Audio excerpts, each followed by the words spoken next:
des livres du ciel.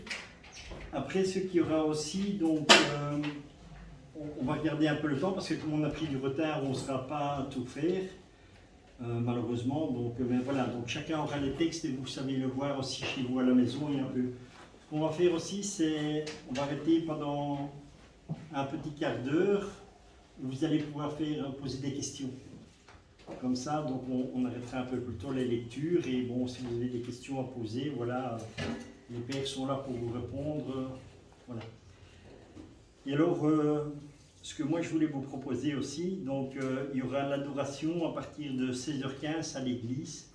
Moi, ce que je vous propose, c'est de faire, de poser un acte concret dans la divine volonté. C'est quelque chose que nous on a partagé au Canada. On a fait ça à la Noël et bon, ça vient encore d'être repris. Donc, je vais donner à chacun ici un papier. Est-ce que, il n'y a pas d'obligation, hein, donc c'est quelque chose que moi je vous propose de poser un acte concret encore dans la divine volonté. C'est marqué « Je te donne ma volonté ». Donc, c'est-à-dire que tantôt, quand nous allons aller à l'église, devant le Saint-Sacrement, il y aura une petite corbeille. Et alors, donc, les personnes qui désirent, vous allez simplement avec ce papier où vous marquez Seigneur, je te donne ma volonté, ou selon ce qui vous semble dans votre cœur, mais du moment que c'est votre volonté que vous donnez, et vous la donnez au Seigneur. Voilà. Ça, c'est poser un acte dans la divine volonté. Comme ça, vous prenez un peu conscience de voir comment ça fonctionne la divine volonté. Nous, c'est ce qu'on a fait l'année passée, ou il y a 2 ans à Noël au Canada. Donc voilà, et on a fait ça sur un Zoom en plus. Donc voilà, vraiment pour faire la démarche que les gens, parce qu'il y avait des gens qui ne connaissaient pas ce que c'était vraiment poser des actes dans la divinité. Voilà, il n'y a rien de compliqué. Donc on dépose juste le papier en disant voilà, Seigneur, je te donne ma volonté. Et on le dépose au Saint-Sacrement où vous avez Jésus avec sa présence. Donc ça, c'est ce que je vous propose là-bas. Et alors, bien sûr, d'aller à la confession. Ça, c'est quelque chose de très important, surtout que demain, c'est la grande fête dans l'Église. Donc, vraiment, si vous voulez avoir vraiment cette grâce d'effusion, comme on dit, de l'Esprit Saint, ben, voilà. Donc, ça, c'est une belle démarche que je propose. Est-ce qu'il y aura une consécration? On fera la consécration à la divine volonté? Non, non. Donc, en fait, la démarche que les... Non, en plus de ça, je veux dire. Non, en fait, il y a pas... Vous avez la prière de consécration qui existe, mais nous, on ne va pas la faire aujourd'hui parce que ici, chacun le fait chez soi. Normalement, elle se trouve dans les livres du ciel. Il y a des livres particuliers.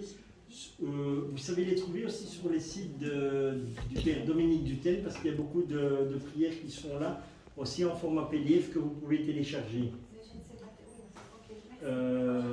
Voilà, donc là, moi je l'ai éventuellement, je peux vous l'envoyer sur le Zoom aussi, enfin sur votre smartphone, sur WhatsApp, je peux vous envoyer ça aussi, quoi. C'est pas un problème. Donc, il y a la consécration et tout. Mais en général, donc, il y a un très beau livre qui est sorti qu'au Canada ils ont fait où il y a toutes les prières dedans et ça s'appelle Soleil, Soleil. Je sais pas, j'en avais 2 là, mais voilà. Je ne sais pas s'il y a quelqu'un qui l'a acheté, donc il peut juste le montrer. Voilà, comme ça, voilà, ça c'est aux éditions du Parvis, et ça s'appelle Soleil, Soleil, et vous avez toutes les prières qui sont dedans, quoi. Les rondes et tout, dans la création, dans la sanctification et dans la rédemption. Donc tout est bien détaillé là. Voilà. On la retrouve dans les livres aussi, toutes les prières. Non, mais en général, vous savez les trouver sur Internet, quoi, parce que bon, pour l'instant, c'est ce que je dis. Et c'est consécration à la divine volonté. À la divine. Donc c'est d'office, hein, il y a consécration à la divine volonté, tout ça. Mais donc ça, on peut voir après. Ça va. Je vais vous la partager sur le groupe ici. D'accord? Voilà. Je laisse maintenant le Père Grégory. Oui. Alors, on est dans le tome 3, le 26 novembre 1899. Je me réjouis beaucoup de la manière dont tu souffres. Jésus me fit comprendre qu'il voulait que je confesse mes péchés. Pendant que j'étais très souffrante, mon aimable Jésus vint. Il mit son bras derrière mon cou comme pour me soutenir. Étant tout près de lui, j'ai voulu adorer ses saints membres, en commençant par sa très sainte tête. À ce moment, il me dit, « Ma bien-aimée, j'ai soif. Laisse-moi étancher ma soif dans ton amour, car je ne peux plus me retenir. » Alors, prenant l'aspect d'un enfant, il se plaça dans mes bras, commença à se nourrir, et sembla même prendre un très grand plaisir à cela. Il en fut complètement rafraîchi et désaltéré. Ensuite, voulant presque jouer avec moi, il traversa mon cœur de part en part avec une lance qu'il tenait dans sa main. J'en ai ressenti une douleur très grande, mais j'étais très contente de souffrir, spécialement parce que c'était par les mains de mon seul et unique bien. Je l'ai invité à me faire souffrir par de plus grandes déchirures encore, car de là provenait le plaisir et la douceur que je goûtais. Pour me rendre plus heureuse, Jésus déchira mon cœur, le prit dans ses mains. Avec la même lance, il le coupa au milieu et il y trouva une croix très blanche et resplendissante. La prenant dans ses mains, il se réjouit grandement et me dit « L'amour et la pureté avec lesquels tu as souffert ont produit cette croix. Je me réjouis beaucoup de la manière dont tu souffres. Non seulement moi, mais aussi le Père et le Saint-Esprit. » En un instant, j'ai vu les 3 personnes divines qui, m'entourant, se réjouissaient en regardant cette croix. Mais je me suis plainte en disant « Grand Dieu, ma souffrance est trop petite. Je ne suis pas contente avec seulement la croix, je veux aussi les épines et les clous. Si je ne les mérite pas parce que je suis indigne et pécheresse, vous pouvez certainement me donner les dispositions pour que je les mérite. » M'envoyant un rayon de lumière intellectuelle, Jésus me fit comprendre qu'il voulait que je confesse mes péchés. Je me suis senti presque anéanti devant les 3 personnes divines. Mais l'humanité de notre Seigneur infusa en moi la confiance. Me tournant vers lui, j'ai dit le Confiteor, puis j'ai commencé à confesser mes péchés.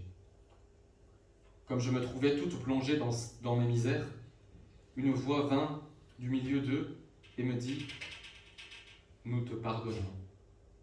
Ne pêche plus. » J'ai cru que j'allais recevoir l'absolution de notre Seigneur, mais le moment venu, il disparut. Un peu plus tard, il revint sous la forme du crucifié et partagea avec moi les douleurs de la croix.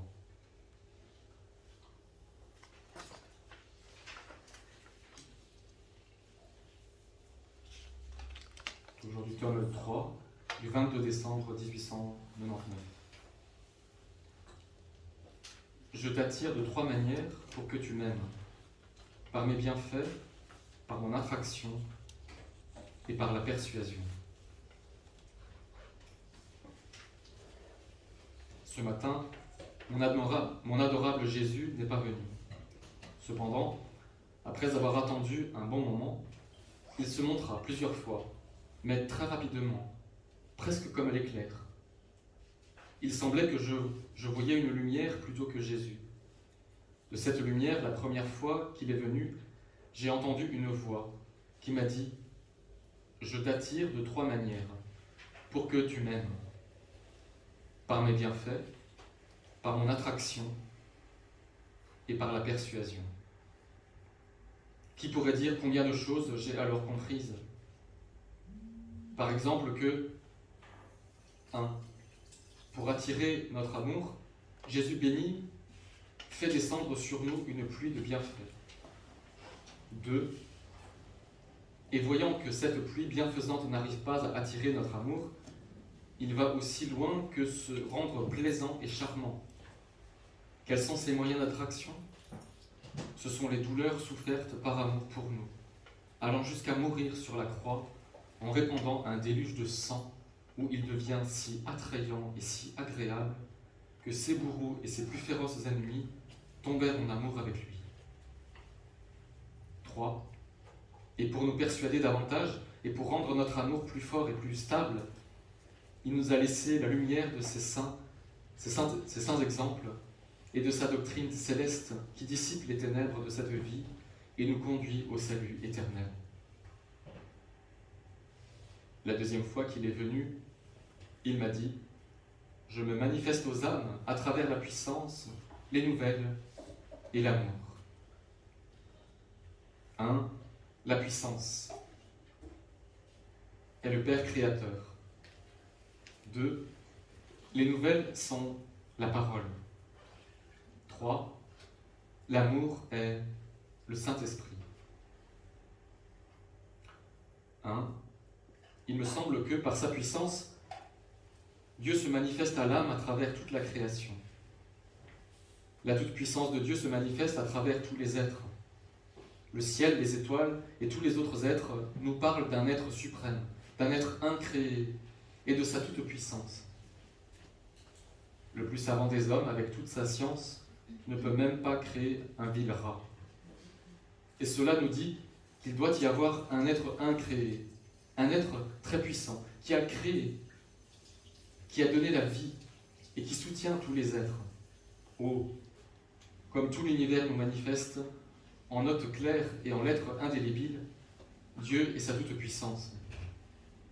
Celui qui ne le voit pas est aveugle, et aveugle volontaire. 2. Avec ces nouvelles, il me semblait que Jésus béni, en descendant du ciel, va en personne sur la terre pour nous donner des nouvelles de ce qui est invisible pour nous. Par combien de voix ne s'est-il pas manifesté? Oh, combien d'autres choses j'ai comprises.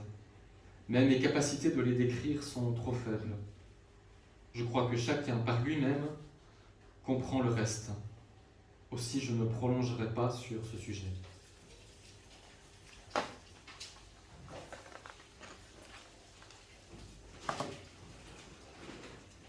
Du tome 3, le 9 mai 1900. Il me semblait percevoir le mystère de la très sainte Trinité ainsi que le mystère de l'homme, créé à l'image de Dieu par ses trois puissances. Après plusieurs jours de privation et de troubles, je me suis trouvé ce matin plus particulièrement troublé. Mon adorable Jésus vint et me dit « Par ton trouble, tu as dérangé mon doux repos. Ah oui, tu m'empêches de poursuivre mon repos. Qui pourrait dire combien je fus humilié en entendant que j'avais perturbé le repos de Jésus? Alors, je devins calme pour un temps. Mais par la suite, je me suis retrouvé plus troublé qu'avant, car je ne savais pas où tout cela allait aboutir. Après quelques paroles de Jésus, je me suis trouvé hors de mon corps. Regardant la voûte des cieux, j'y ai vu 3 soleils. L'un semblait placé à l'est, l'autre à l'ouest et le troisième au sud. Ils rayonnaient d'un tel éclat que les rayons de l'un se fondaient avec ceux de l'autre, avec ceux des autres. Cela donnait l'impression qu'il n'y avait qu'un seul soleil. Il me semblait percevoir le mystère de la très sainte Trinité, ainsi que le mystère de l'homme, créé à l'image de Dieu par ses 3 puissances. J'ai aussi compris que ceux qui étaient dans cette lumière étaient transformés, leur mémoire par le Père, leur intelligence par le Fils et leur volonté par le Saint-Esprit. Combien d'autres choses j'ai comprises que je suis incapable d'exprimer.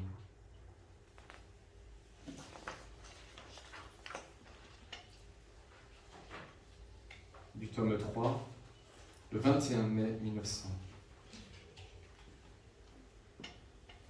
Mon but est de faire que tu sois un parfait modèle de conformité de la volonté humaine avec la volonté divine. C'est le miracle des miracles que je projette d'accomplir en toi. Ce matin, mon adorable Jésus n'est pas venu. Cependant, après que je l'eus attendu un long moment, il vint. En me caressant, il me dit « Ma fille, sais-tu quel but Je poursuis en ce qui te concerne. Après une pause, il poursuivit. En ce qui te concerne, mon but n'est pas d'accomplir en toi des choses éclatantes ou d'accomplir par toi des choses qui mettraient en relief mon travail. Mon but est de t'absorber dans ma volonté et de faire que nous ne fassions qu'un. De faire que tu sois un parfait modèle de conformité de la volonté humaine avec la volonté divine. Ceci est l'état le plus sublime pour un être humain, le plus grand prodige. C'est le miracle des miracles que je projette d'accomplir en toi. Ma fille, pour que nos volontés deviennent parfaitement une, ton âme doit être spiritualisée. Elle doit m'imiter. Pendant que je remplis l'âme en l'absorbant en moi, je me fais pur esprit et je fais en sorte que personne ne puisse me voir. Cela correspond au fait qu'il n'y a en moi aucune matière, mais que tout en moi est très pur esprit. Si dans mon humanité je me suis revêtu de matière, c'était seulement pour qu'en tout je ressemble à un homme et pour que je sois pour l'homme un modèle parfait de spiritualisation de la matière. L'âme doit tout spiritualiser en elle et en venir à être comme un pur esprit, comme si la matière n'existait plus en elle. Ainsi, nos volontés peuvent parfaitement ne faire qu'un. Si de deux objets on veut n'en former qu'un, il est nécessaire que l'un renonce à sa propre forme pour épouser celle de l'autre. Autrement, ils ne parviennent jamais à ne former qu'une seule entité. Oh, quelle serait ta bonne fortune si, en te détruisant toi-même pour devenir invisible, tu devenais capable de recevoir parfaitement la forme divine. En étant ainsi absorbé en moi et moi en toi, formant tous deux un seul être, tu finiras par posséder la divine fontaine. Comme ma volonté contient tout bien, tu finiras par posséder tout bien, tout don, toute grâce. Tu n'aurais pas à chercher ces choses ailleurs qu'en toi-même. Puisque les vertus n'ont pas de frontières, la créature immergée dans ma volonté peut aller aussi loin qu'une créature puisse aller, parce que ma volonté cause l'acquisition des vertus les plus héroïques et les plus sublimes qu'aucune créature ne peut surpasser. La hauteur de la perfection que l'âme dissoute dans ma volonté peut atteindre est si grande qu'elle finit par agir comme Dieu. Et ceci est normal parce qu'alors l'âme ne vit plus dans sa propre volonté, mais elle vit dans celle de Dieu. Tout étonnement doit alors cesser, puisqu'en vivant dans ma volonté, l'âme possède la puissance, la sagesse et la sainteté, ainsi que toutes les autres vertus que Dieu lui-même possède. Ce que je te dis présentement suffit pour que tu tombes en amour avec ma volonté, et que, moyennant ma grâce, tu coopères autant que tu le peux pour parvenir à tant de bien. L'âme qui en vient à vivre uniquement dans ma volonté est la reine de toutes les reines. Son trône est si haut qu'il atteint le trône même de l'Éternel. Elle entre dans les secrets de la très auguste Trinité. Elle participe à l'amour réciproque du Père, du Fils et du Saint-Esprit. Oh, combien les anges et tous les saints l'honorent. Les hommes l'admirent et les démons la craignent, voyant en elle l'essence divine. Ô Seigneur, quand tu me feras toi-même parvenir à cet état, vu que je suis incapable de faire quoi que ce soit par moi-même, qui pourrait dire toute la lumière intellectuelle que le Seigneur infusa alors en moi sur l'unité de la volonté humaine avec la volonté divine? La profondeur des concepts est telle que ma langue n'a pas les mots pour les exprimer. J'ai péniblement été capable de dire ce petit peu, encore que mes paroles sont des non-sens comparés à ce que le Seigneur me fit comprendre très clairement par sa divine lumière.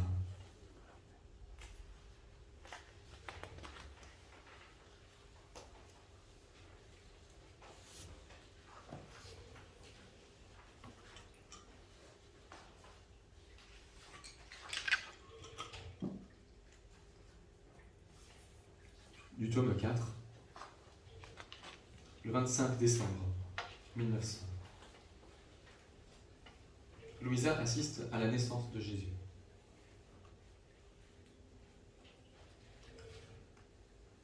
Me trouvant dans mon état habituel, je me suis senti hors de mon corps. Après m'être déplacé un peu, je me suis trouvé à l'intérieur d'une grotte. J'ai vu la maman reine en train de donner naissance au petit enfant Jésus. Quel stupéfiant prodige! Il me semblait que la mère, autant que le fils, était transformée en lumière très pure. Dans cette lumière, on apercevait très bien la nature humaine de Jésus, portant en elle la divinité. Son humanité servait de voile pour couvrir sa divinité, de sorte qu'en déchirant le voile de sa nature humaine, on trouvait Dieu. Voici le prodige des prodiges. Dieu et homme. Homme et Dieu. Quelle merveille que le Fils qui, sans quitter le Père et le Saint-Esprit, car dans le véritable amour, on ne se sépare jamais, prend une chair humaine et vient habiter parmi nous. En ce moment des plus heureux, il me sembla que la mère et le fils étaient comme spiritualisés. Pendant que les deux débordaient d'un excès d'amour, alors, sans le moindre obstacle, Jésus sortit du sein maternel. C'est-à-dire que pendant que ces 13 saints corps étaient transformés en lumière, Jésus lumière sortit sans le moindre obstacle de l'intérieur de la lumière de sa mère, les deux corps restaient sains et intacts. Ensuite, ils revinrent à leur état naturel. Qui pourrait décrire la beauté du petit enfant qui, en ce moment de sa naissance, laissait voir extérieurement les rayons de sa divinité? Qui pourrait décrire la beauté de la mère qui restait toute absorbée dans ses rayons divins? Et Saint Joseph, il me sembla qu'il n'était pas présent à l'acte de la naissance, mais qu'il se tenait dans un autre coin de la grotte, tout absorbé dans ce profond mystère. Et s'il n'a pas vu ce mystère avec les yeux de son corps, il l'a très bien vu avec les yeux de son âme. Car il était ravi, en une extase sublime. Dans l'acte où le petit enfant vint à la lumière, j'aurais voulu voler pour le prendre dans mes bras, mais les anges m'en empêchèrent en me disant que l'honneur de le prendre revenait en premier à la mère. La Vierge très sainte, comme secouée, revint à elle-même, et des mains d'un ange, elle reçut son fils dans ses bras. Dans l'épanchement d'amour dans lequel elle se trouvait, elle le serra avec tellement de force qu'il sembla qu'elle voulait l'enfermer de nouveau dans son sein. Ensuite, en voulant donner à son enfant un épanchement de son ardent amour, elle le plaça pour qu'il puisse boire à son sein. Pendant ce temps, j'étais toute annihilée. J'attendais d'être appelée, afin de ne pas recevoir un autre reproche de la part des anges. Alors, la reine me dit, « Viens prendre l'objet de tes délices, et réjouis-toi aussi. Épanche ton amour avec lui. » En disant cela, je me suis approché et la maman déposa l'enfant dans mes bras. Qui pourrait décrire mon bonheur? Les baisers, les étreintes et les tendresses que nous avons échangées. Après avoir quelque peu épanché mon amour, je lui dis, « Mon bien-aimé, tu as bu le lait de notre maman. Partage-le avec moi. » Tout condescendant, il déversa de sa bouche une partie de ce lait dans la mienne. Ensuite, il me dit, « Ma bien-aimée, j'ai été conçu et je suis né uni à la douleur. Et je suis mort dans la douleur. En utilisant les 3 clous avec lesquels ils m'ont crucifié, j'ai crucifié les 3 puissances des âmes qui brûlent de m'aimer. L'intelligence, la mémoire et la volonté. J'ai fait en sorte que ces âmes restent totalement attirées vers moi. Vu que le péché les avait rendues infirmes et les avait dispersées loin de leur Créateur, sans rien pour les retenir. Pendant que Jésus disait cela, il jeta un regard sur le monde et il commença à pleurer sur ses misères. Moi, en le voyant pleurer, je lui dis, « Mon aimable enfant, ne rends pas triste par tes larmes une nuit si joyeuse pour ceux qui t'aiment. Au lieu de donner un épanchement à tes larmes, donnons un épanchement à notre chant. » Ce disant, je commençais à chanter. Jésus se laissa distraire en m'entendant chanter et il cessa de pleurer. Après mon chant, il chanta le sien avec une voix tellement harmonieuse que toutes les autres voix disparurent devant sa voix des plus douces. Ensuite, je priai l'enfant Jésus pour mon confesseur, pour les miens, et enfin pour tous. Jésus semblait tellement condescendant. Pendant que je faisais cela, il disparut et je revins dans mon corps.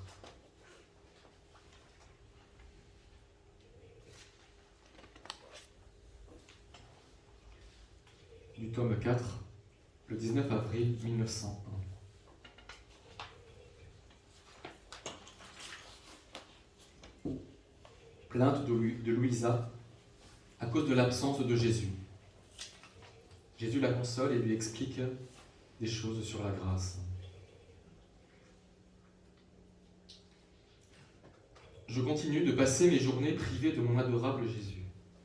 Au plus, il vient comme une ombre ou un éclair, en laissant mon pauvre cœur extrêmement amer. Je ressens tellement son absence que tous mes nerfs, mes fibres, mes os et même les gouttes de mon sang se débattent continuellement en moi en me disant « Où est Jésus? Comment l'as-tu perdu? Qu'as-tu fait pour qu'il ne vienne plus? Comment ferons-nous pour demeurer ici sans lui? Qui nous consolera d'avoir perdu la source de toute consolation? Qui nous fortifiera dans notre faiblesse? Qui nous corrigera et nous dévoilera nos défauts si nous sommes privés de cette lumière? Plus qu'un courant électrique, cette lumière pénétrait nos plus intimes cachettes et avec la douceur la plus ineffable, elle corrigeait et guérissait nos plaies. Sans Jésus, tout est misère, tout est désolation, tout est sombre. Comment ferons-nous? Malgré cela, dans le fond de ma volonté, je me sentais résigné. Je poursuivais ma route en offrant son absence par amour pour lui, comme étant mon sacrifice le plus grand. Tout le reste me faisait une guerre continuelle et me torturait. Ah, Seigneur, combien cela me coûte de t'avoir connu, et quel prix élevé tu me fais payer pour toutes tes visites passées. Pendant que je me trouvais dans cet état, il se fit voir brièvement et me dit « Ma grâce est une partie de moi-même. Tout en possédant ma grâce, tout ce qu'elle forme dans ton être ne peut rester sans moi par stricte nécessité. Voici la raison pour laquelle tout en toi m'appelle et pour laquelle tu es continuellement torturé. Étant imprégné et rempli d'une partie de moi-même, les âmes se trouvent en paix et sont contentes seulement quand elles me possèdent, non seulement en partie, mais totalement.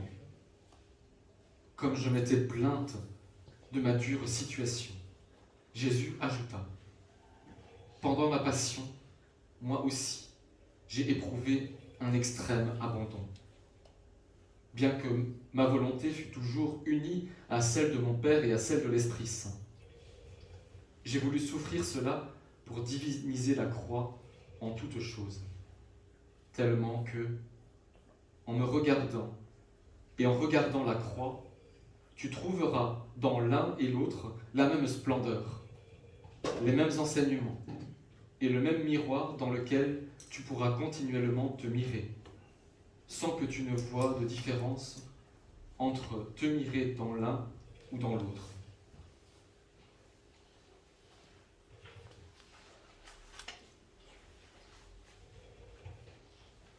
Du tome 4, le 3 septembre 1902. Jésus dit : « Tout ce que j'ai mérité dans ma vie, je l'ai cédé à toutes les créatures, et d'une façon spéciale et surabondante, à celles qui sont victimes par amour pour moi. » Ce matin, me trouvant dans mon état habituel, je me suis senti prise d'un malaise physique. Mon mal était tellement intense que je me sentais mourir. Alors, craignant que je puisse être sur le point de rentrer dans l'éternité, je craignais d'autant plus que Jésus béni vint à peine, tout au plus comme une ombre. S'il venait selon son habitude, je ne craindrais pas du tout.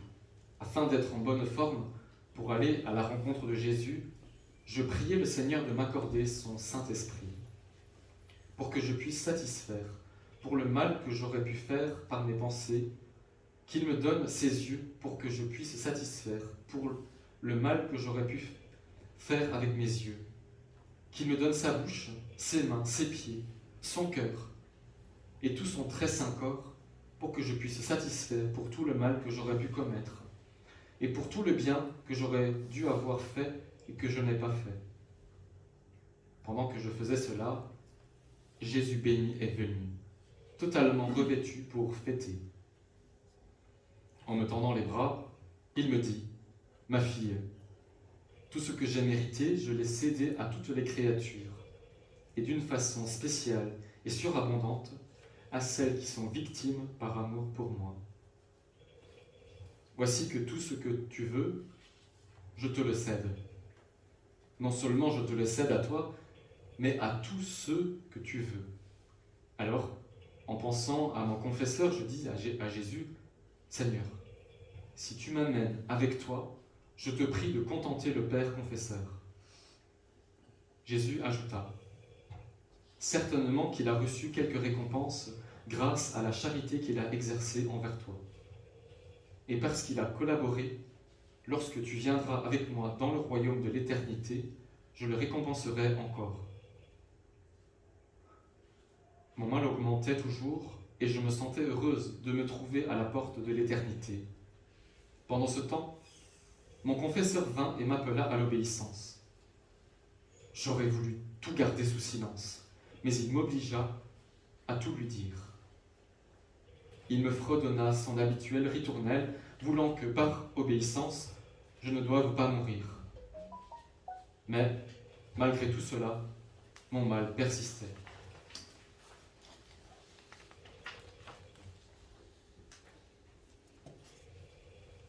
Du tome 6, le 2 septembre 1904.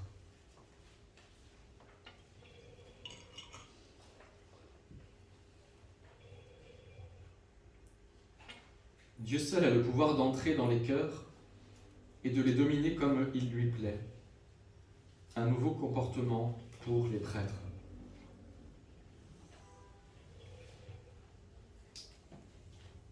Me trouvant dans mon état habituel, je me sentais tout opprimé. De plus, me sentant consumé corps et âme, je craignais que mon pauvre état soit l'œuvre du diable. Dès qu'il vint, Jésus me dit : « Ma fille, pourquoi être si bouleversée ? Ne sais-tu pas que même si toutes les forces diaboliques s'unissent, elles ne peuvent entrer à l'intérieur d'un cœur et le dominer, à moins que l'âme elle-même, de sa propre volonté, leur ouvre l'entrée ? Dieu seul possède ce pouvoir d'entrer dans les cœurs et de les dominer comme il lui plaît. » Je lui dis : « Seigneur, pourquoi est-ce que je sens mon corps et mon âme se consumer quand tu me prives de toi ?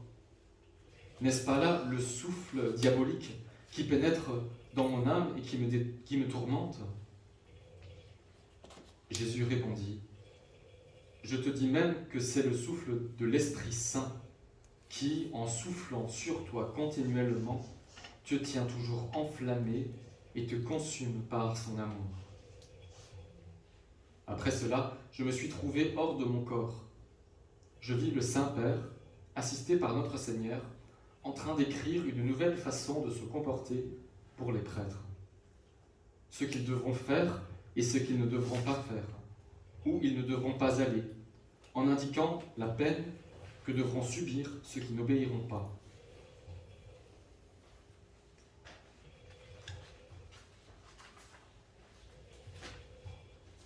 Du tome 7, le 4 octobre 1906.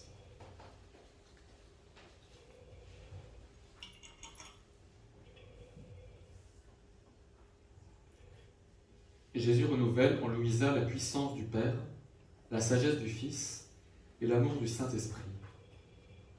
Le souffle tout-puissant de Dieu allume le feu de l'amour divin dans l'âme. Ayant reçu la permission de dire quelques mots dans l'éventualité où quelqu'un viendrait, j'étais effrayé d'avoir manqué à l'obéissance, vu que Jésus n'était pas venu. Qui pourrait comprendre la douleur de mon âme en pensant que j'avais commis un péché? Être privé de lui est toujours une cruelle douleur. Mais la pensée d'avoir peut-être commis une faute me donna un tourment plus terrible encore. Je me suis sentie délirer dans le désespoir, comme si j'étais morte d'une commotion. Après l'avoir attendu longtemps, Jésus vint. Me touchant 3 fois, il me dit : « Ma fille, je te renouvelle dans la puissance du Père, dans ma sagesse et dans l'amour du Saint-Esprit. Je ne peux pas expliquer comment je me suis alors senti et ce que j'ai expérimenté. » Plaçant ensuite sa tête couronnée d'épines sur mon cœur, il continua : « La droiture d'intention maintient l'amour divin allumé dans l'âme. La duplicité, au contraire, tend à étouffer cet amour. Par exemple, par l'amour de soi, par le respect humain et par le désir de plaire aux autres. »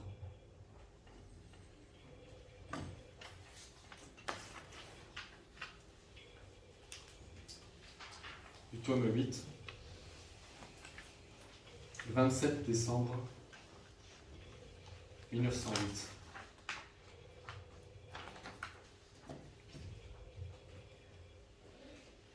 Les je t'aime d'un Dieu sont la récompense de ceux qui disent des je t'aime à Jésus. Je méditais sur les moments où la reine maman donnait du lait au bébé Jésus. Je me disais, que se passe-t-il alors entre la maman la plus sainte et le petit Jésus? À ce moment, j'ai senti Jésus bouger en moi et je l'ai entendu me dire : « Ma fille, quand je suçais le lait de la poitrine de ma très douce maman, je suçais en même temps l'amour de son cœur. C'était beaucoup plus ce dernier que le premier que je suçais. C'était comme si elle me disait : je t'aime, ô fils. » Et que je lui répondais : je t'aime, ô maman. Et je n'étais pas seul. Ami, je t'aime, le Père, le Saint-Esprit, ainsi que toute la création, les anges, les saints, les étoiles, le soleil, les gouttes d'eau, les plantes, les fleurs, les grains de sable, tous les éléments se joignaient à moi en disant : nous t'aimons, nous t'aimons. Ô Mère de notre Dieu, dans l'amour de notre Créateur. Ma mère en était toute inondée. Il n'existait pas un seul petit espace où elle ne m'entendait pas lui dire que je l'aimais. Son amour était derrière tout cela, presque seul, et répétait : je t'aime, je t'aime. Cependant, elle ne pouvait m'égaler, parce que l'amour de la créature a ses limites, son temps, alors que mon amour est incréé, sans fin, éternel. La même chose arrive à chaque âme quand elle me dit « je t'aime ». Je lui dis aussi « je t'aime ». Et toute la création se joint à moi en l'aimant à travers mon amour. Oh, si les créatures comprenaient le bien et l'honneur qu'elles se procurent à elles-mêmes simplement en me disant « je t'aime ». Cela est suffisant pour qu'un Dieu les honore en leur répondant « je vous aime, moi aussi ».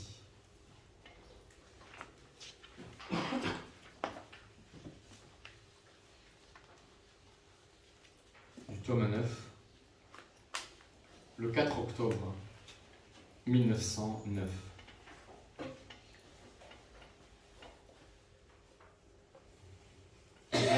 On doit renoncer à ses propres pensées pour faire ce que Jésus veut.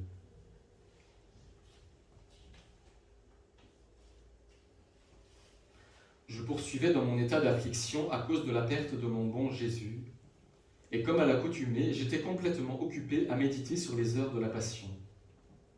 J'en étais à l'heure où Jésus fut chargé du lourd bois de la croix. Le monde entier m'était présent, passé, présent et futur. Mon imagination semblait voir toutes les fautes et toutes les générations oppressant et écrasant le bienveillant Jésus. Si bien que, comparé à tous les péchés, la croix n'était qu'un brin de paille, l'ombre d'un poids. J'essayais de me serrer contre Jésus en lui disant « Vois, ma vie, mon bien, je viens me tenir ici, au nom de tous. Vois-tu toutes ces vagues de blasphème ? Je me tiens ici pour te répéter que je te bénis au nom de tous. Combien de vagues d'amertume, de haine, de mépris, d'ingratitude et de manque d'amour. Je veux te consoler au nom de tous, t'aimer au nom de tous, te remercier, t'adorer et t'honorer au nom de tous. Cependant, mes réparations sont froides, misérables et limitées, alors que toi, l'offensé, tu es infini. Par conséquent, je veux rendre infini mon amour et mes réparations, et dans le but de les rendre infinis, immenses, sans fin, je m'unis à toi, à ta divinité, de même qu'au Père et au Saint-Esprit, et je te bénis avec vos propres bénédictions. Je t'aime avec votre propre amour, et te console avec vos propres douceurs. Je t'honore et t'adore comme vous le faites entre vous, les divines personnes. Qui pourrait dire tout ce qui sortait ainsi de mon intelligence, bien que je ne sois bonne qu'à dire des sottises? Je n'en finirais pas si je voulais tout dire. Quand je fais les heures de la Passion, je me sens comme si, avec Jésus, j'embrassais l'immensité de son œuvre, et au nom de tous, je glorifie Dieu, je répare et implore pour tous. Il m'est difficile de tout dire. Une pensée me vint. Tu penses aux péchés des autres, et que dis-tu des tiens? Pense aux tiens et répare pour les tiens.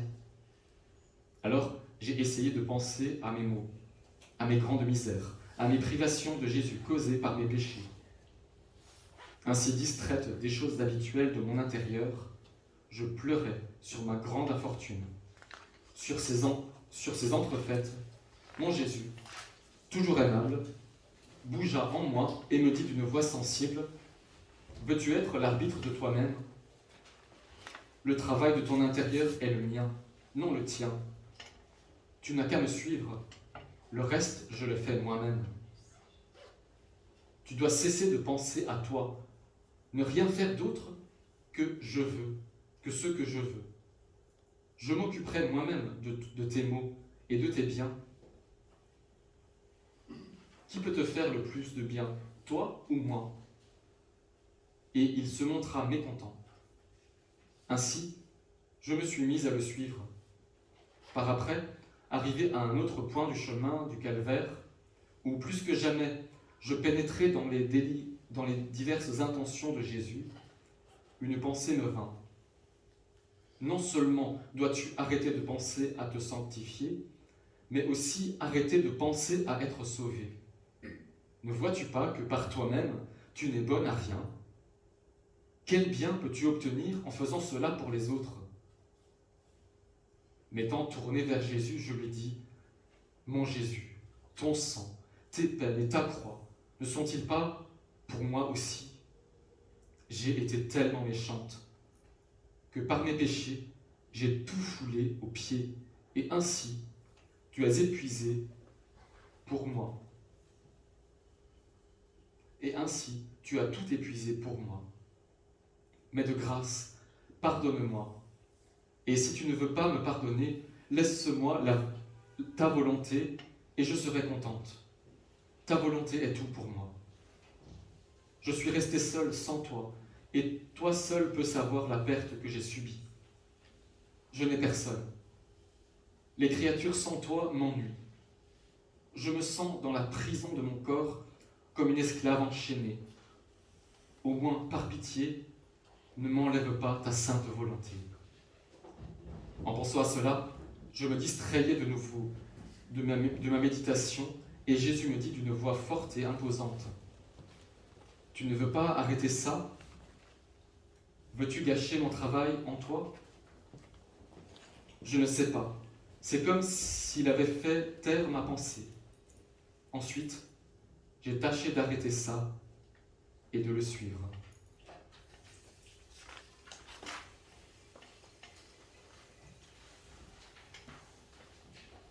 Du tome 11, le 12 juin 1913.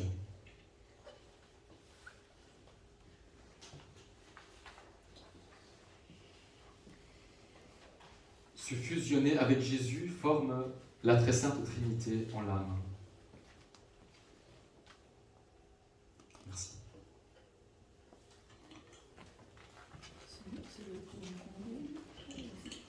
Donc 11.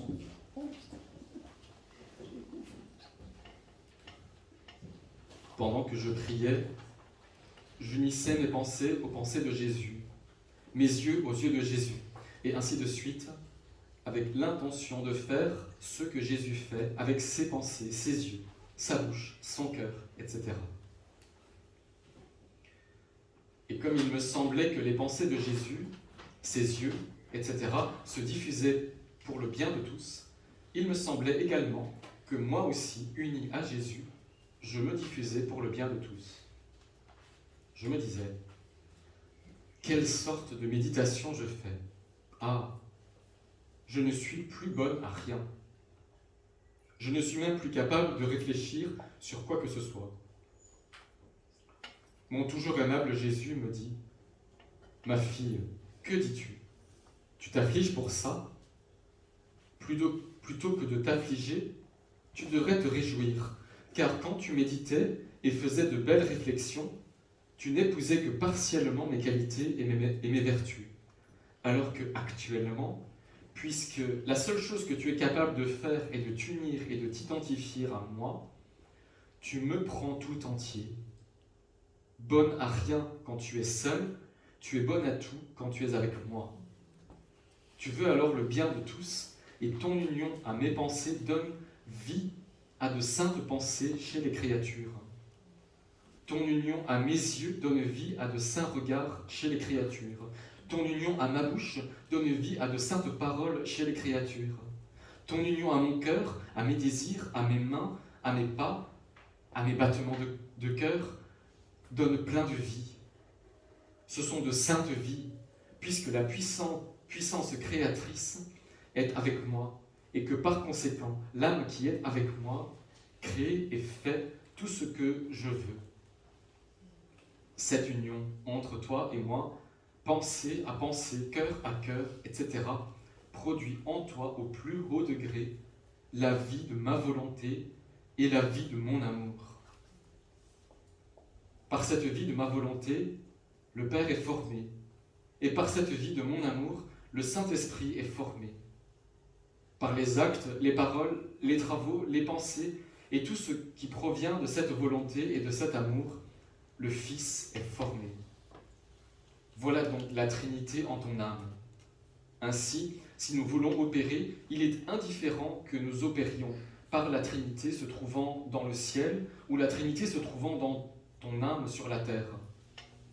C'est pourquoi je continue d'éloigner tout le reste de toi, même s'il s'agit de choses saintes et bonnes, pour pouvoir te donner le meilleur et le plus saint, c'est-à-dire moi, et pour pouvoir faire de toi un autre moi-même, pour autant que cela est possible pour une créature. Je crois que tu ne te plaindras plus, n'est-ce pas? Je lui dis, ah, Jésus, je sens plutôt que je suis devenue très mauvaise. Et le pire est que je suis incapable d'identifier cette méchanceté en moi, pour qu'au moins je puisse tout faire pour l'éliminer. Jésus reprit, arrête, arrête, Tu veux aller trop loin dans tes pensées personnelles. Pense à moi. Et j'aurai soin de ta méchanceté aussi. As-tu compris?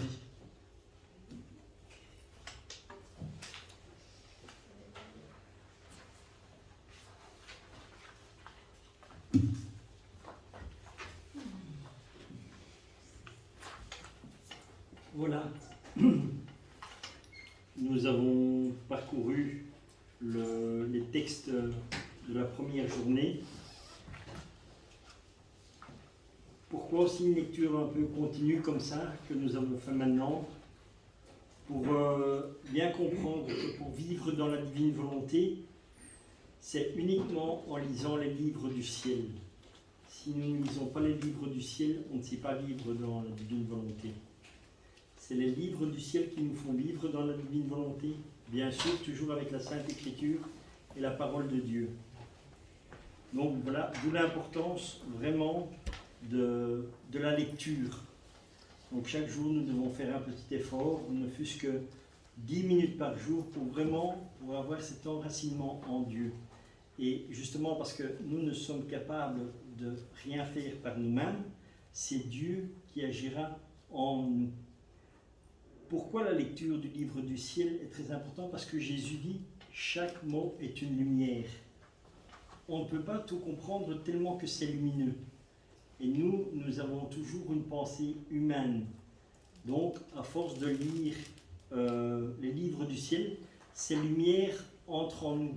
Et au fur et à mesure, à force d'aller bien sûr à la Sainte Messe, d'aller au sacrement, c'est un tout qui fait que nous avançons dans la divine volonté.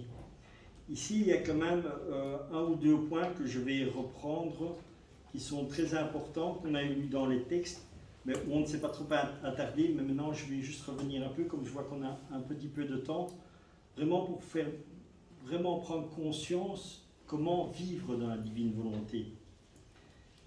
Donc je reprends sur le texte du tome 3 du 21 mai 1900.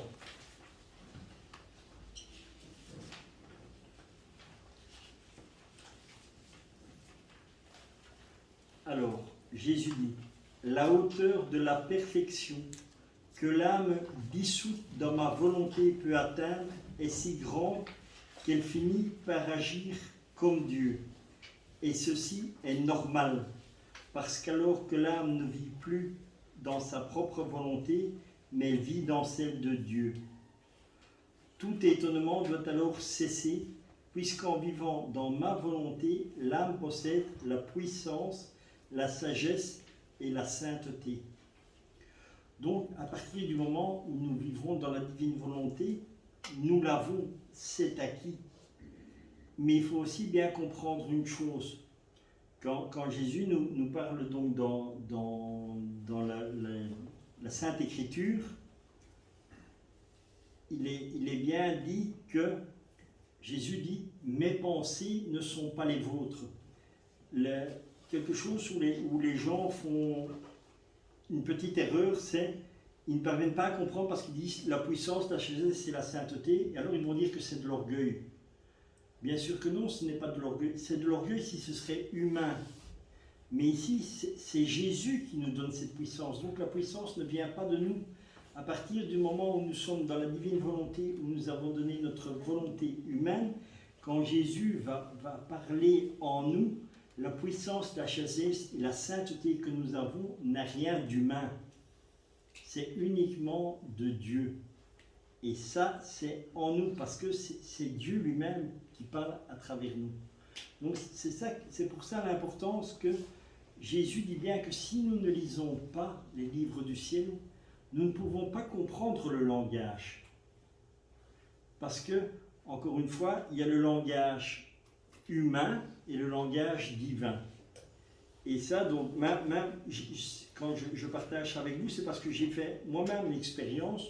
Donc, je dis que j'étais comme tout le monde, j'allais prier mon chapelet et tout ça. Mais tout ça, ce sont des choses humaines que moi je faisais. Parce que je dis, je vais prier mon chapelet. Maintenant, je dis plus ça, je dis, Seigneur, tu veux prier le chapelet, je viens le prier avec toi. Et à partir du moment où je l'ai donné au Seigneur, c'est, comme on dit, c'est un acte de foi. Donc, on dit une parole de Jésus, eh bien, croyez dans la parole que Jésus nous donne. Et c'est comme ça que ça fonctionne, la divine volonté. Donc, c'est vraiment avoir les choses principales que Jésus dit dans la divine volonté. Ayez confiance et abandonnez-vous. Et ça, ce sont les deux plus grandes choses qu'on a très difficiles à faire, c'est l'abandon total. Et quand nous avons cet abandon et la confiance en Jésus, et c'est comme ça que la divine volonté coule. Et d'ailleurs, c'est déjà une phrase que Jésus avait dit aussi à Sœur Faustine, d'avoir confiance en Dieu. Et avoir confiance, c'est s'abandonner tout simplement. Et alors là, donc nous possédons la puissance, la sagesse et la sainteté, ainsi que toutes les autres vertus que Dieu lui-même possède. C'est normal que nous les possédons puisque Jésus est en nous et vit en nous. Quand Dieu nous a créés, nous venons tous de Dieu. Nous sommes tous créés par amour. Et quand Dieu nous crée, il insuffle son souffle de vie en nos âmes. Et c'est là que nous sommes, on peut dire, des petits dieux. Et c'est bien marqué, même, vous allez dans les psaumes, au psaume 82, verset 6, regardez ce qui est dit, et vous verrez que je ne vous invente rien et que ce n'est pas nouveau ni quoi que ce soit, c'est marqué. Donc voilà. Et encore une fois, c'est ce que je dis, tout ça, c'est pas nous, mais c'est Dieu en nous. Ce que je te dis présentement suffit pour que tu tombes en amour avec ma volonté et...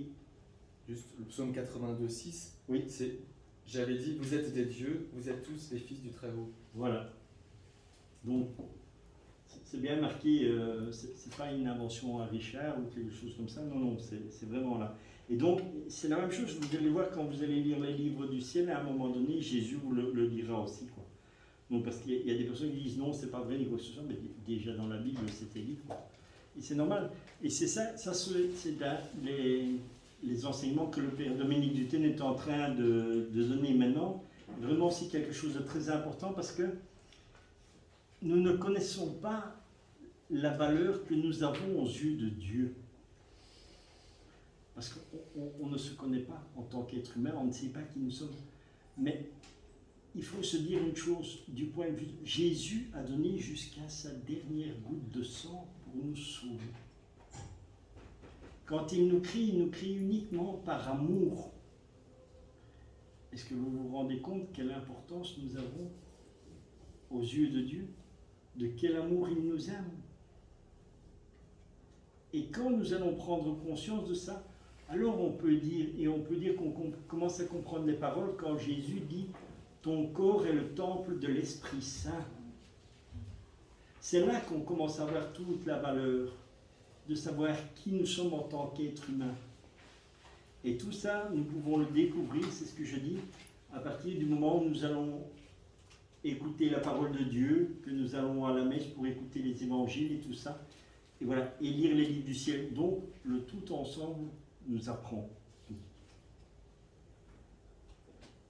Voilà, ça c'était surtout ce passage-là que je voulais vous partager ici. Et alors, il y avait encore une autre chose que je voulais vous partager.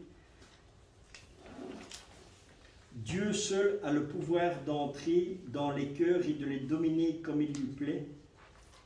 Et c'est dans le tome 6 du 2 septembre 2004. 1904, pardon. Et c'est, me trouvant dans mon état habituel, je me sentais tout opprimé. De plus, me sentant consumé corps et âme, je craignais que mon pauvre état, l'œuvre du diable, dès qu'il vint, Jésus me dit, « Ma fille, pourquoi être si bouleversée? Ne sais-tu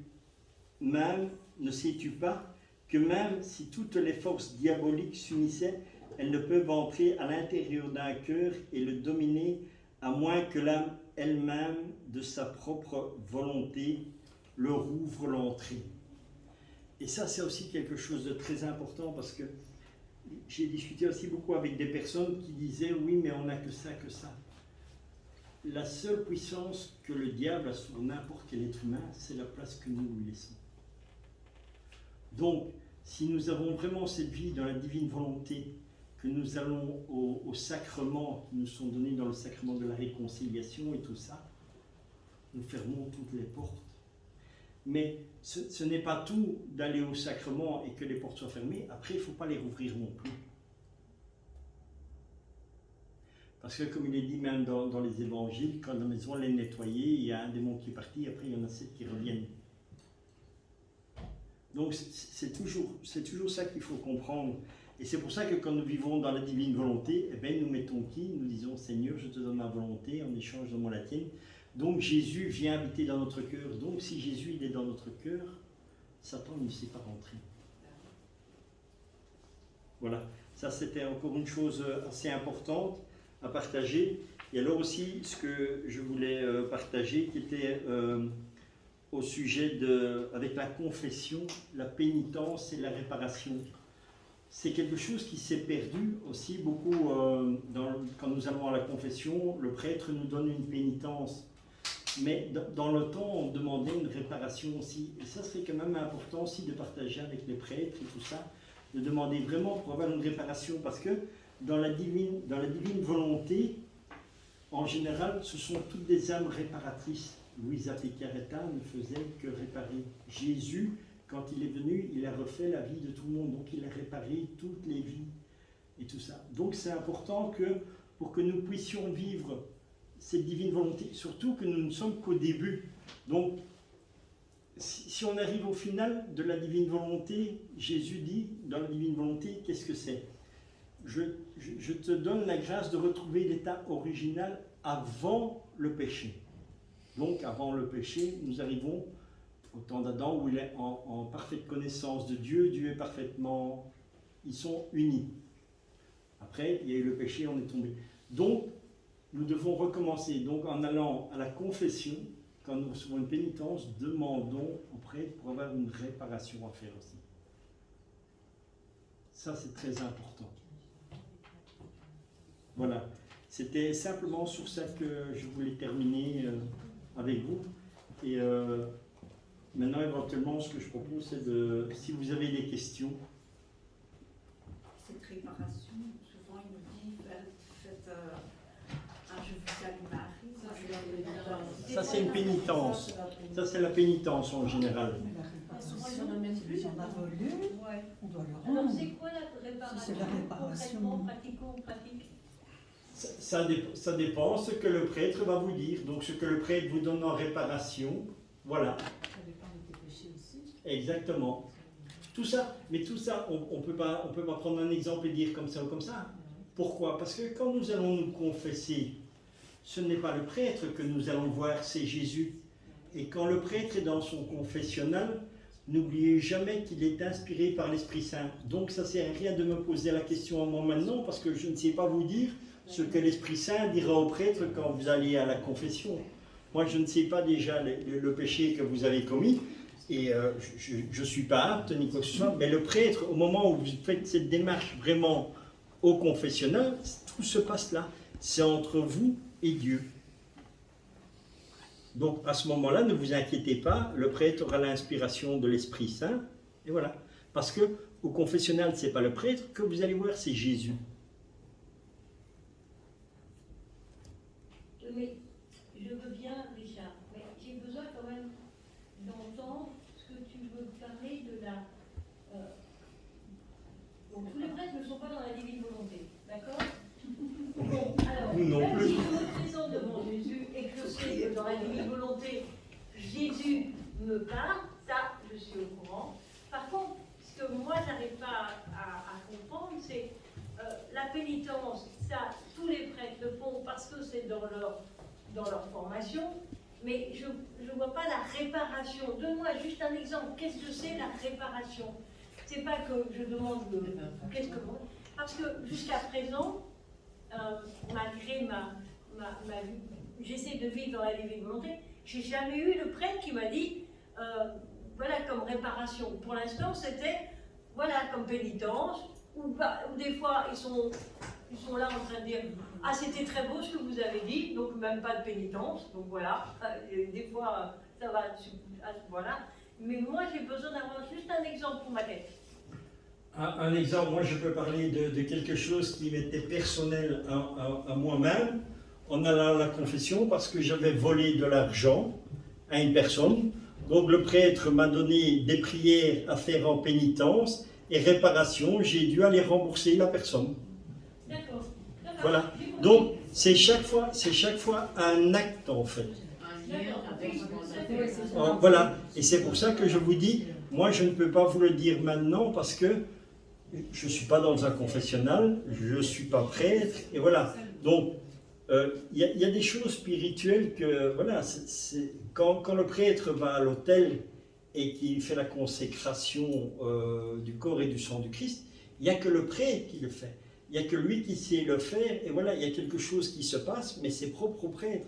Moi, Richard, je peux avoir même fait, comme j'ai eu l'expérience de mort, d'aller au ciel et de revenir, jamais je pourrais faire venir Jésus sur l'autel. Par contre, je peux vous parler de Dieu et vous allez sentir l'amour de Dieu qui va exploser dans votre cœur. Voilà. Donc, c'est ce que je dis, c'est bien, tout ce qui est spirituel, c'est bien pour certains, pour des personnes c'est ça, et pour des prêtres c'est autre chose. Pour les laïcs c'est une chose, et pour les prêtres c'est autre chose. Richard, excuse-moi, pour la réparation, pour celle qu'on ne peut pas, parce que justement, on ne sait plus réparer, est-ce que les 24 heures ne pourraient pas aider à ce moment? Parce que c'est Jésus qui répare ça. Bien sûr, de toute façon, c'est toujours, maintenant ici, vous avez tous la grâce de connaître la divine volonté, donc vous savez plus ou moins comment ça fonctionne. Maintenant, ce qui est important aussi à dire, parce qu'on dit, voilà, il n'y a pas des prêtres dans la divine volonté, je veux bien, je suis d'accord avec vous, mais c'est justement nous autres qui avons cette grâce de connaître la divine volonté, allons dans la confession, parlons auprès, ou bien après ça, quand on a fait, parce qu'il faut bien aussi faire les choses, la confession et la guidance spirituelle est autre chose, parce qu'il y a beaucoup de gens qui confondent, quand ils vont à la confession, en même temps, ils font un guide spirituel. Voilà, un guide, voilà. Et ça, il faut bien, donc vous faites une confession, c'est ça, et après, voilà, vous pouvez demander, voilà, est-ce qu'on peut avoir un accompagnement spirituel? Et à l'accompagnement spirituel, vous parlez auprès de la divine volonté, et vous expliquez ce que vous vivez dans la divine volonté, et c'est ça la beauté de la divine volonté. N'essayons pas, nous, d'aller la donner à quelqu'un, parce que ça ne va pas fonctionner, c'est notre volonté. Mais le fait de simplement parler de ça, Dieu va ouvrir le cœur de chacun. Donc le prêtre aussi, à un moment donné, le Seigneur va agir dans son cœur et il va comprendre. Et c'est comme ça qu'ils vont connaître la divine volonté. Mais c'est toujours laisser Dieu agir. Donc, moi, je peux, comme je vais chez le Père Carmelo, voilà, je dis, voilà, Père Carmelo, j'ai ça, voilà. Eh bien, je sais que le Seigneur va travailler dans son cœur au fur et à mesure. Qu'il soit dans la divine volonté ou pas, c'est pas mon problème. C'est Jésus, de toute façon, qui va le faire rencontrer ça, c'est pas moi. Moi, je peux juste lui partager ce que moi, je vis. Et si ça me touche à moi, c'est parce que c'est Dieu. Et si Dieu me touche, il va le toucher à lui aussi. Parce que Dieu touche le cœur de tout le monde. C'est ça qui va ramener l'unité, c'est ça qui va ramener le changement sur la terre. Vous allez changer personne. Mais à force de parler de la divine volonté, de parler de l'amour de Dieu va faire son chemin dans le cœur de chaque être humain. Et c'est le Seigneur qui va changer l'être humain. Et quand le Seigneur va tourner le cœur de chaque personne, c'est là que nous aurons l'unité. C'est la même chose dans l'Église, toute l'unité viendra de par la divine volonté. Parce que c'est l'amour de Dieu qui unit tout.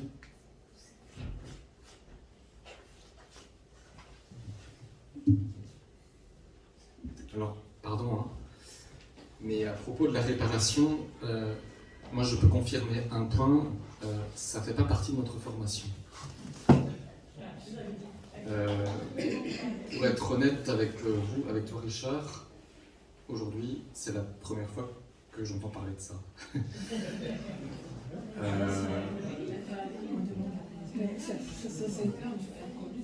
Voilà. Comme je disais avant, j'étais séminariste pendant 7 ans. Donc moi j'aurais quand même concrètement une question.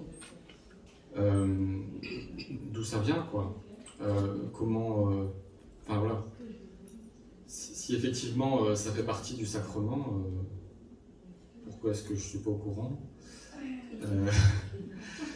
Je dirais, voilà, c'est pas que je suis contre, mais je dirais, j'ai un petit peu besoin simplement de savoir comment l'aborder, comment ça se fait. Moi, ce que j'ai compris de la pénitence, c'est relativement proche, c'est-à-dire que quand on commet un péché, il y a deux conséquences. L'image qu'on prend souvent, c'est quand on casse un carreau dans une maison. D'une part, ça peut fâcher le propriétaire, ce qu'on comprend très bien. Donc là, on peut demander pardon au propriétaire, et il nous pardonne, et on peut se réconcilier. Donc ça, c'est une chose.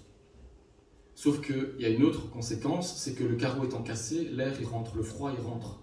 Et même si le propriétaire nous a pardonné, le froid il continue de rentrer. Et donc, c'est seulement quand on aura changé le carreau que le froid ne rentrera plus. Voilà. Et ça, c'est la réparation. Mais la plupart des choses, je crois que c'était... il me semble que c'était Saint François de Sales, j'ai un petit doute à une pénitente qui confessait un péché qui était la médisance. À un moment, il lui dit comme pénitence, prends un poulet, tu le plumes. Ça fait bonheur. Bref, tout ça pour dire qu'il y a des choses qu'on... Oui, désolé. C'est juste pour dire qu'il y a des choses qu'on... Écoutez. Il y a des choses qu'on ne sait pas réparer. Ah oui, bien sûr. Voilà. Et donc, finalement, la pénitence, on ne se leurre pas, disons, on ne sait pas réparer, mais on peut quand même faire un acte qui participe à la réparation, ou au moins symboliquement, on fait quelque chose pour concrètement montrer qu'on veut participer à la réparation des torts que nos péchés ont entraîné. Et dans la divine volonté. Alors, Du coup, ça change tout.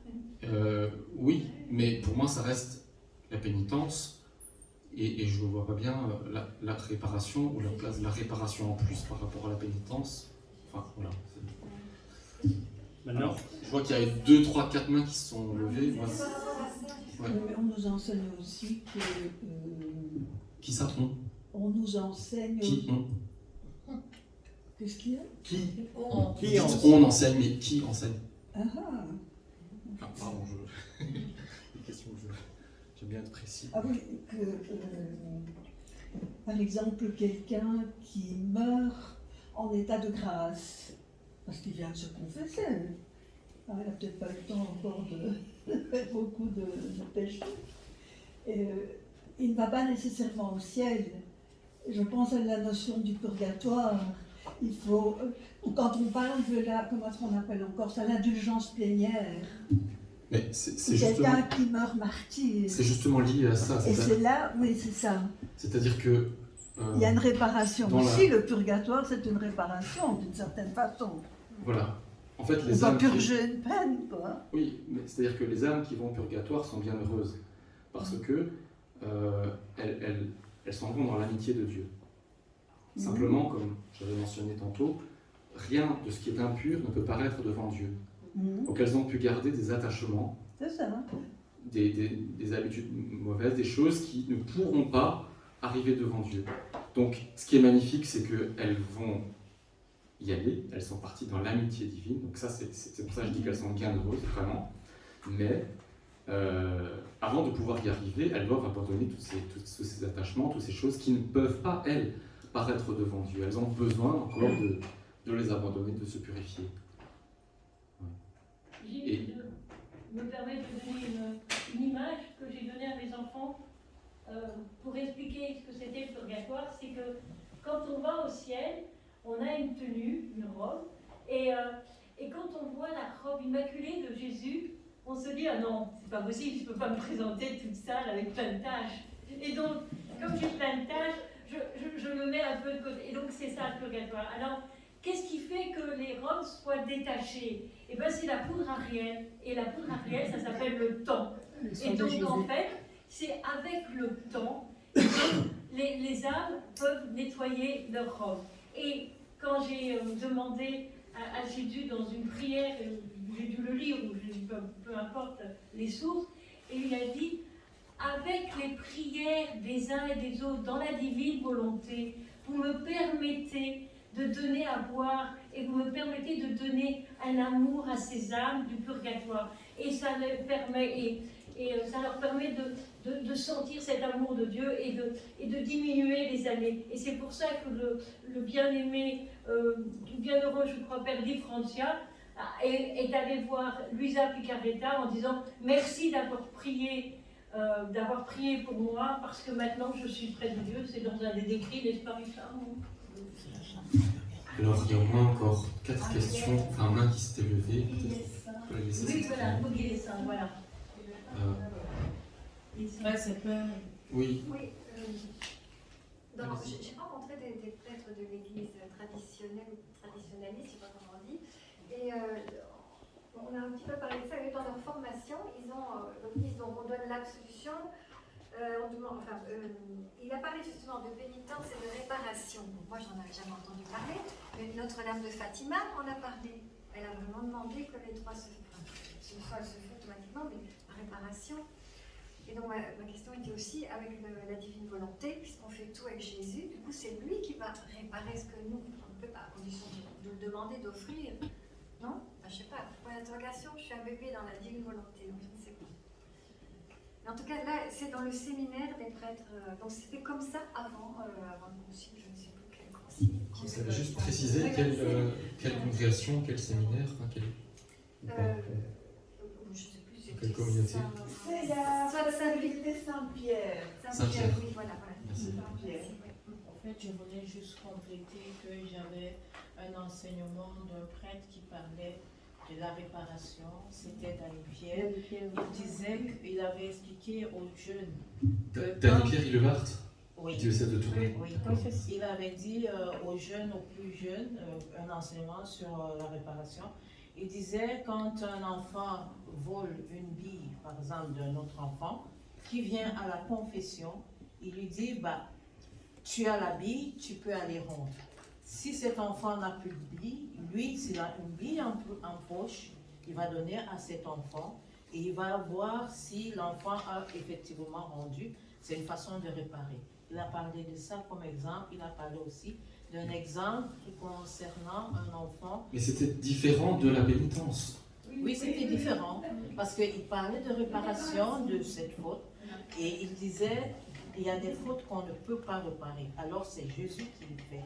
Alors Tuer quelqu'un. Par exemple, tuer quelqu'un. Tuer quelqu'un, Oui, c'est mais ça. il y On a ne sait des pas réparer. dans cette faute, il y a la victime et il y a le coupable. Et Dieu, dans tout ça, doit aussi bien donner la miséricorde que faire justice. Donc, en tout cas, il y avait une question de réparation. Le papa qui, par exemple, dans un accident de voiture, que son fils, dans un état d'ivresse, aurait commis, le papa est parti pour payer. C'est un peu ce que Jésus fait. Le papa part pour payer. Si le papa ne paye pas, de toute façon, s'il y a mort, on ne peut plus ranimer la personne. Alors c'est Jésus qui paie, qui repart en ce moment. Par sa sainte croix. Par sa sainte croix. C'était ça. Et puis, je voulais en même temps poser, en fait, sur le T3, donc le tome 3, on a pas, au 3 novembre, c'était la naissance de Jésus. À un niveau, on dit... Le 25 décembre. Le 25 décembre.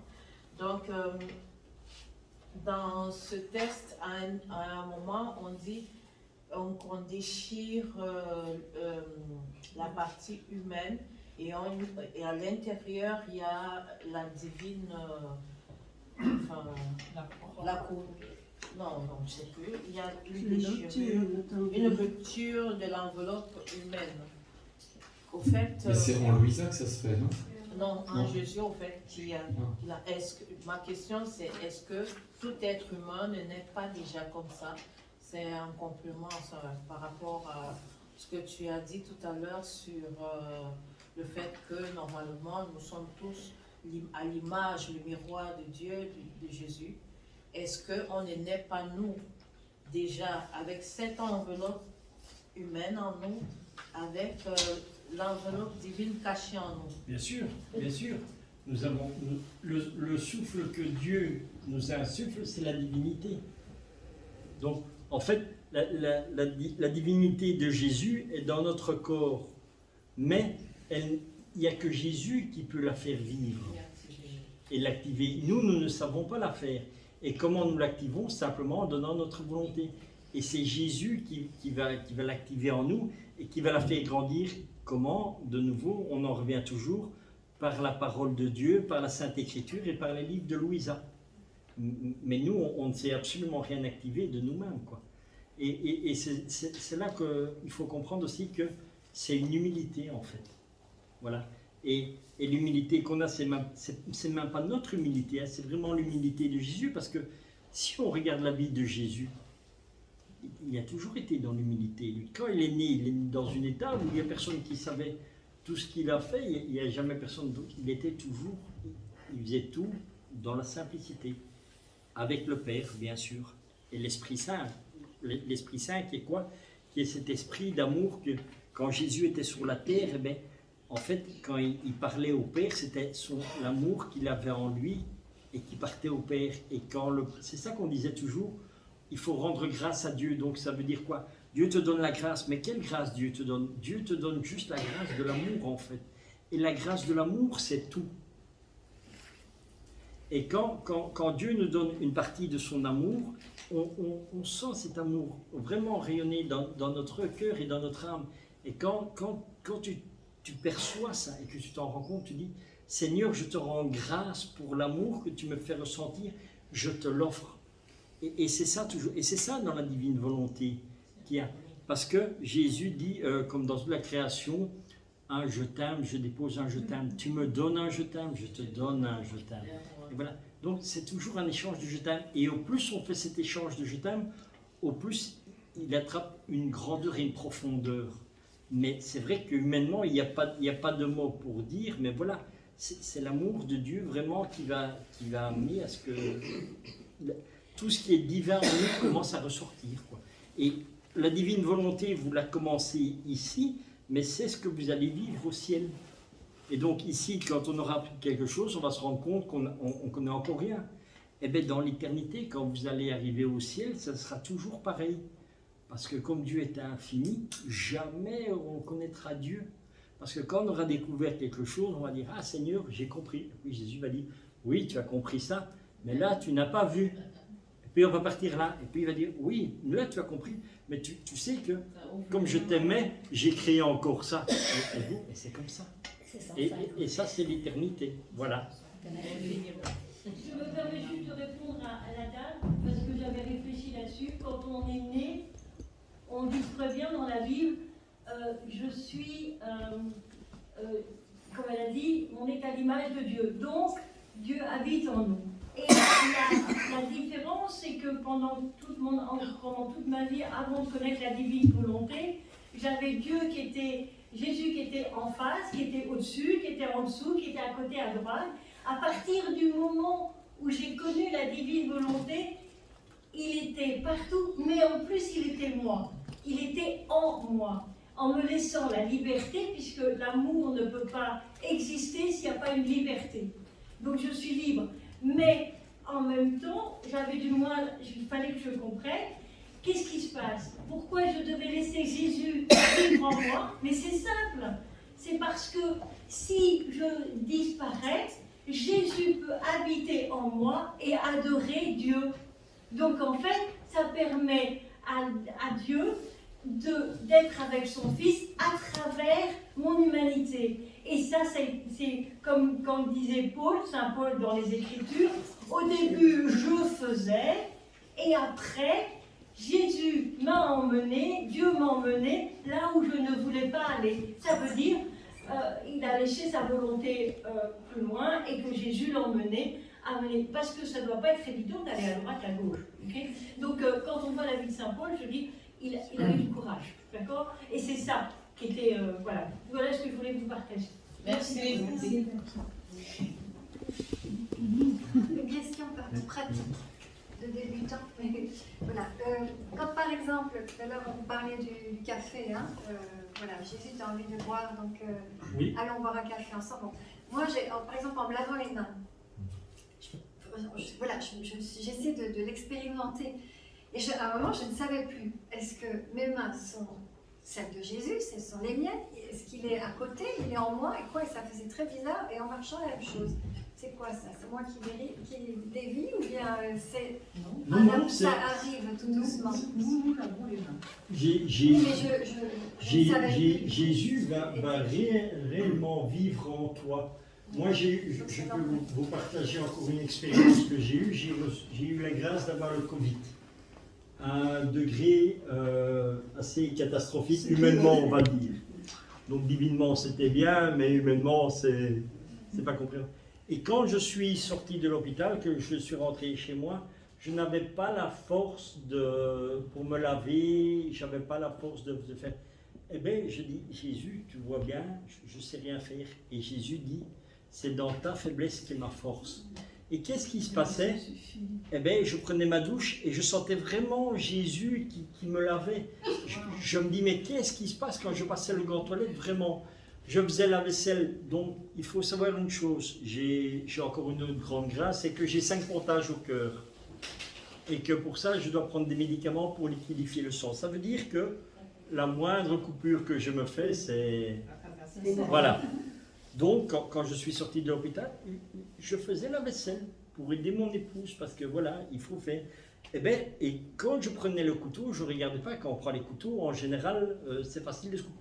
Eh bien, Jésus me le faisait prendre dans le sens inverse, que même si en essuyant le couteau, je glissais, ça ne m'aurait jamais coupé. Et j'ai dit, waouh! J'ai même dit à mon épouse, j'ai dit, t'as vu comme Jésus, il prend soin de moi? Et il dit, même jusqu'à faire attention que je ne me coupe pas. Et à force de vivre comme ça pendant... j'ai vraiment fait cette expérience très profonde de Jésus pendant une semaine. Et Jésus m'a dit, à chaque seconde de ta vie, je m'occupe de toi. Amen. Et il a dit, c'est valable pour chaque créature. Jésus s'occupe de nous à chaque seconde de notre vie. Nous ne nous en rendons pas compte parce que nous ne lui laissons pas la place. Nous ne lui parlons pas parce que nous sommes pris dans le monde. Mais si on se donnait vraiment la peine d'essayer de voir est-ce que Jésus est là ou quoi, eh bien vous allez voir que Jésus, à chaque seconde de votre vie, il est présent. C'est nous qui l'abandonnons, mais lui ne nous abandonne jamais. Je rajoute juste ce que le Père Dutin a dit l'autre fois. Notre volonté, ça sert à la divine volonté. Exactement. Ah oui. Ah oui. Je suis tout à fait... Non, allez-y, après on ira chez madame. Ouais, je suis tout à fait débutant, mais je commence à avoir un peu peur, c'est-à-dire que les écritures de Louise Picaretta deviennent plus importantes que la Bible. Moi, après cette journée, j'ai un peu cette idée. On a fait, pendant je ne sais pas combien de temps, on a fait la lecture, c'était intéressant, mais ça peut aussi se faire à la maison. Bien sûr. Hein? Bien sûr. Et parler ici de comment vivre dans la divine volonté. Oui. Donc, il y a Maria Valtorta, il y a plein de choses. Moi, je ne comprends pas bien quand vous dites que la lecture de Louise Picaretta est essentielle. Ça, je comprends. C'est pas moi qui le dis, c'est Jésus qui le dit. Oui, mais peut-être que vous pouvez expliquer. Il dit.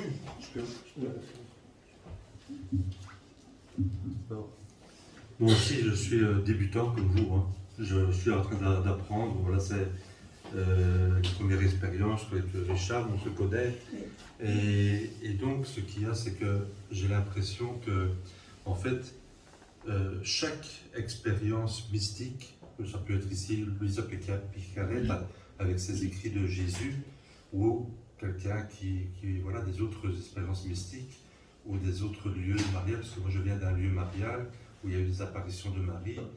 Je peux vous assurer que tous ces lieux où les expériences d'un mystique ne font rien d'autre que expliquer l'évangile, en fait, pour mieux le comprendre.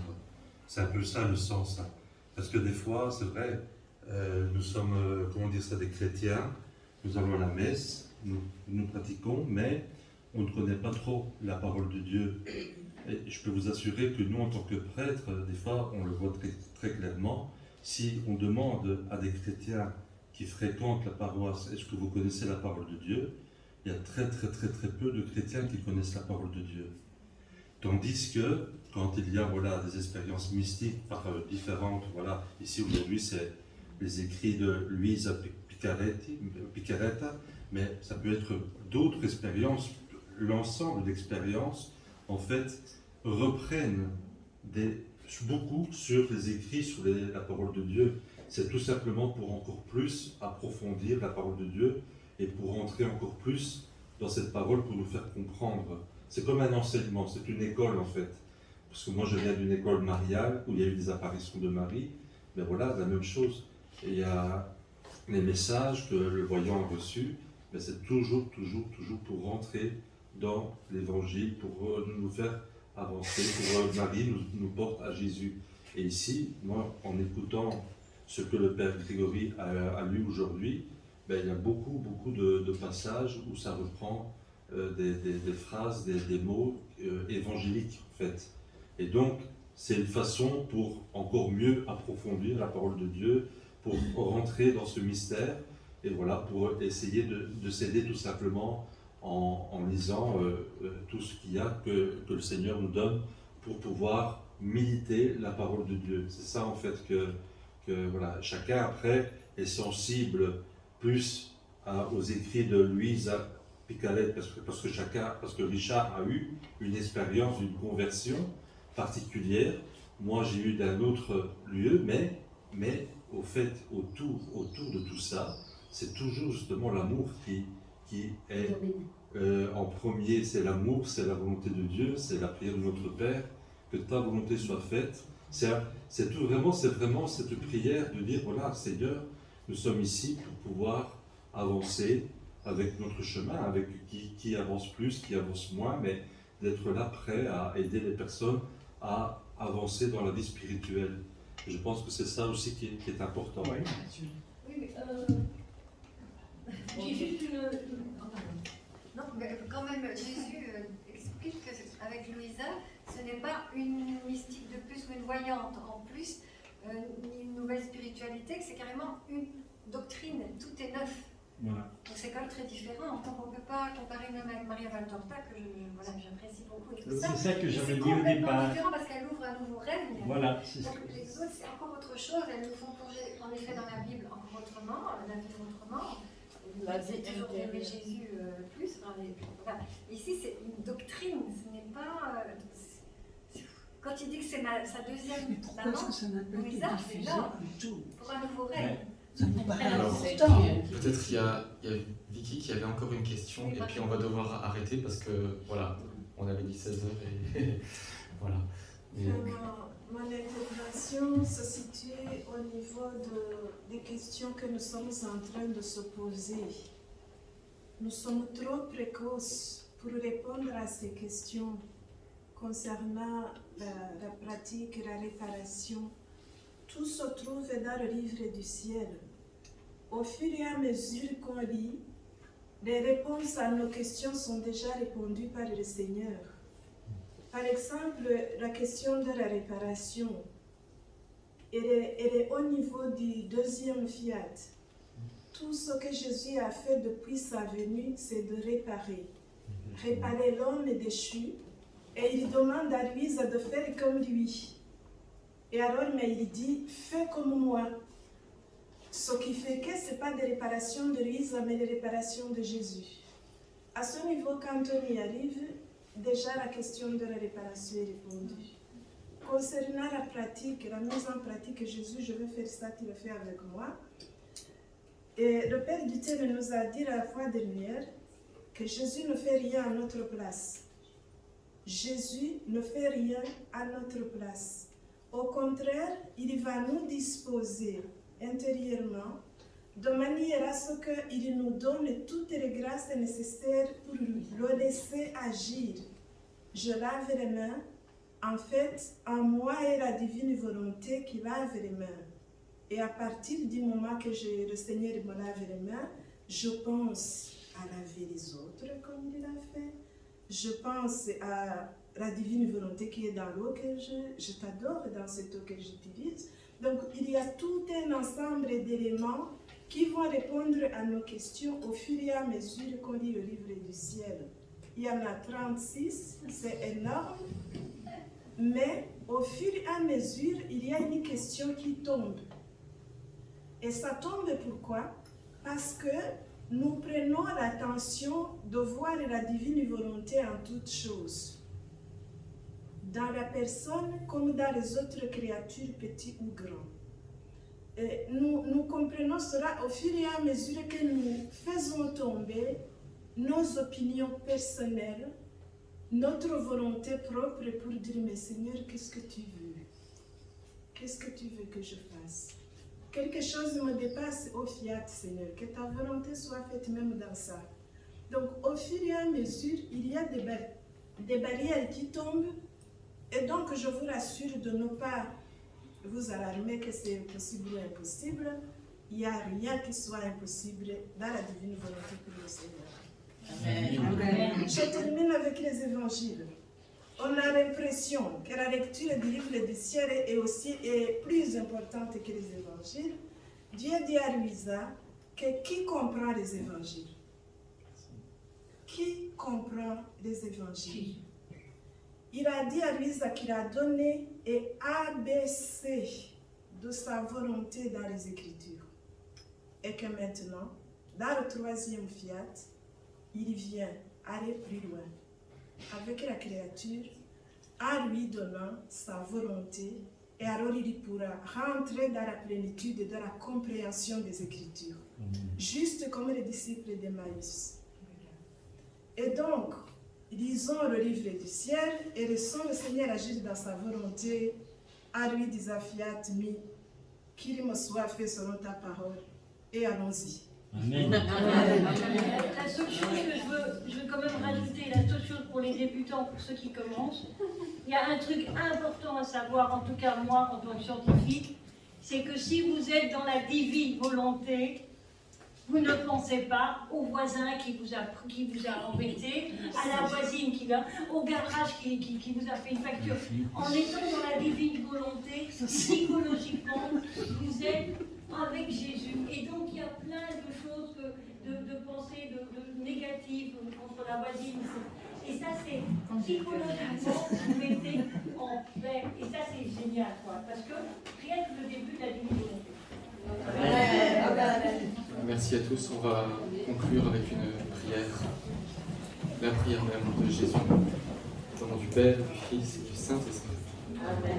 Notre Père, qui es aux cieux, que ton nom soit sanctifié, que ton règne vienne, que ta volonté soit faite sur la terre comme au ciel. Donne-nous aujourd'hui notre pain de ce jour. Pardonne-nous nos offenses, comme nous pardonnons aussi à ceux qui nous ont offensés. Et ne nous laisse pas rentrer dans la tentation, mais délivre-nous du mal. Amen. Nous repartons dans la paix, nous nous retrouvons avec notre Seigneur pour un temps de prière, d'adoration, dans la divine volonté. Amen. Et puis nous serons là pour ceux qui désirent se confesser.